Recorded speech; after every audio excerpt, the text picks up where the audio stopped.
is I'm doing a deal on my life.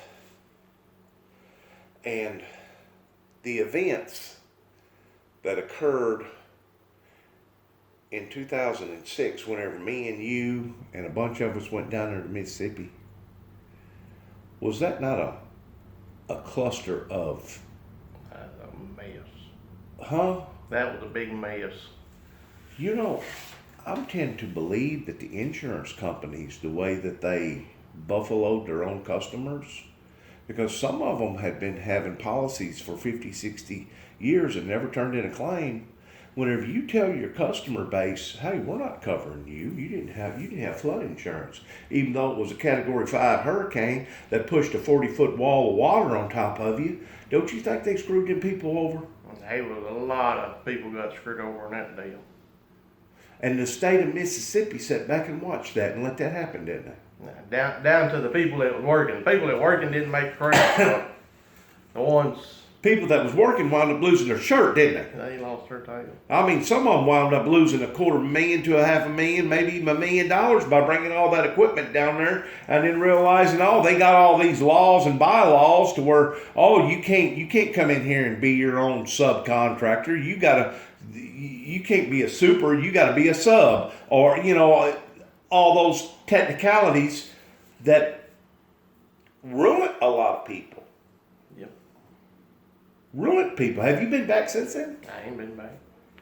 They've cleaned it up. I mean, I've been wanting to go back down there, but they've made it look nice. Back down there. They made it look nice. She ain't been nowhere. I was gonna go this year. Actually, I was gonna.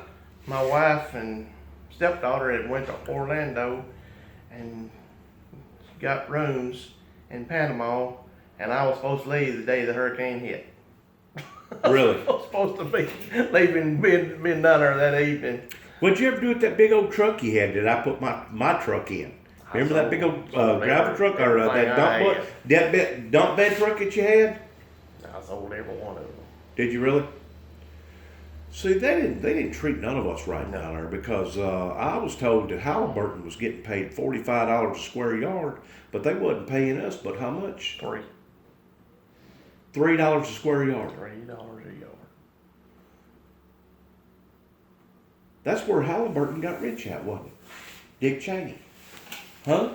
He went in there and he went in the office, he wasn't valued but about $2 million, and whenever he left office, he was valued at over $70 million. How does a politician that's supposed to be working for the people go in and do something like that and still sleep good at night is what I want to know. On all politicians, when they get up a little higher than the towns, they all crooked. I don't trust none of them. And even a lot of the towns most of them show favoritism. Yeah. If you're not the right person or got the right deep pockets, they'll stab you in the back and watch you bleed out. I mean, even in this little town, I mean, it's all politics. Yeah. Yeah. I ain't messing with it. Did you ever know a boy over there in Milan? I worked for him for a while doing body work. I don't forgot his name now, but he had a little car lot, something like you usually always have, 7, 8, 10, maybe 15 cars. And he had him a body shop, and he decided he was going to run for mayor. Did you know whenever they got through with him, not only did he have to shut his dealership down, his used car lot down, not only did he have to shut his body shop down, but he had to move. He had to move plumb out of the town and out of the county and moved over to Madison County. If they get it in for you, they will make life hard on you. Yeah, I know. And we're talking about the upper epilage. We're talking about the Masons. We're talking about the people that's got the deep pockets, the people that's got several $1 million in their bank accounts. Those are the ones that are in control. And those are the ones that's going to remain in control, aren't they? And you can change the color of the horse all you want.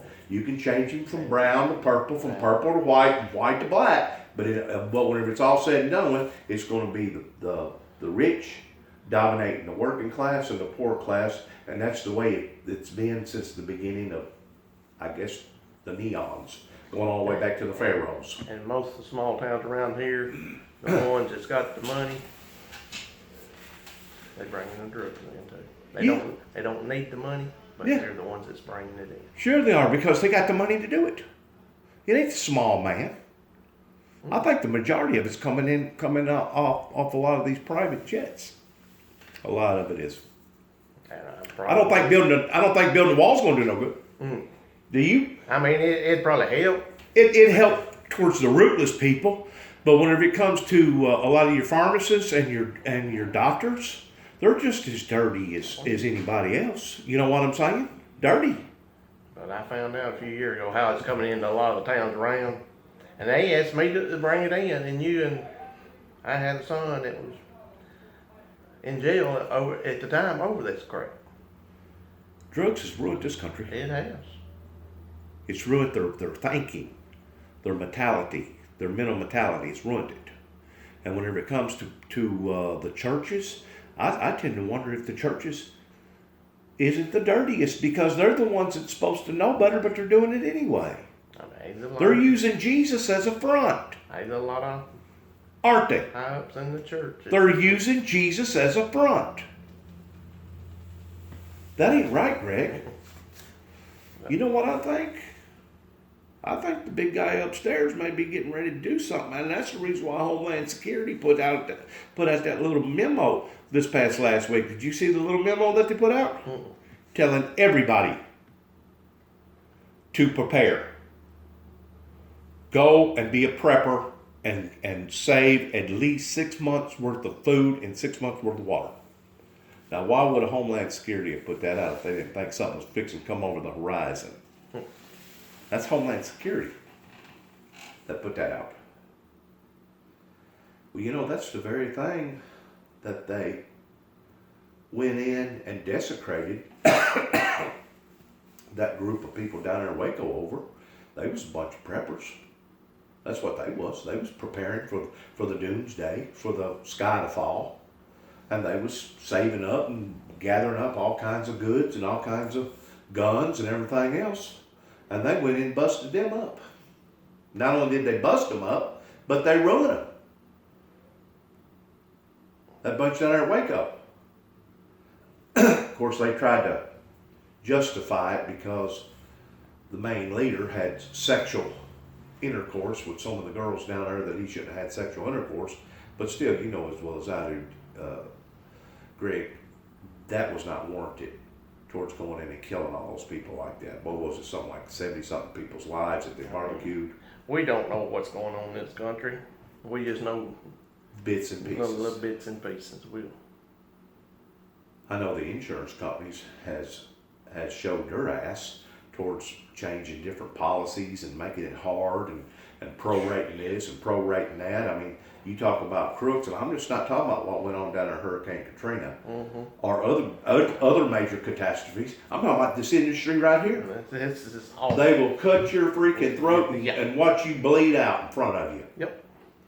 And if the truth be known, it's not been one body shop against another body shop. It's been the insurance companies that's created that atmosphere, because they'll threaten you and tell you, well, if you don't play with us now, we'll just take our work right on down the road and we'll let old Joe Smith down there do all our work for us. In other words, they'll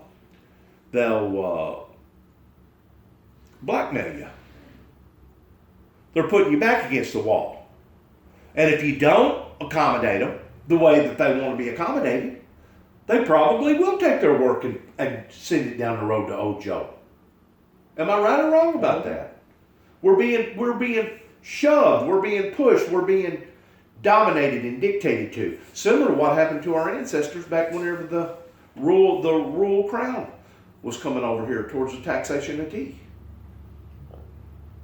Yeah, I mean, this business you can tell it year by year getting worse. The parts are constantly changing. The automobiles, the technology's changing.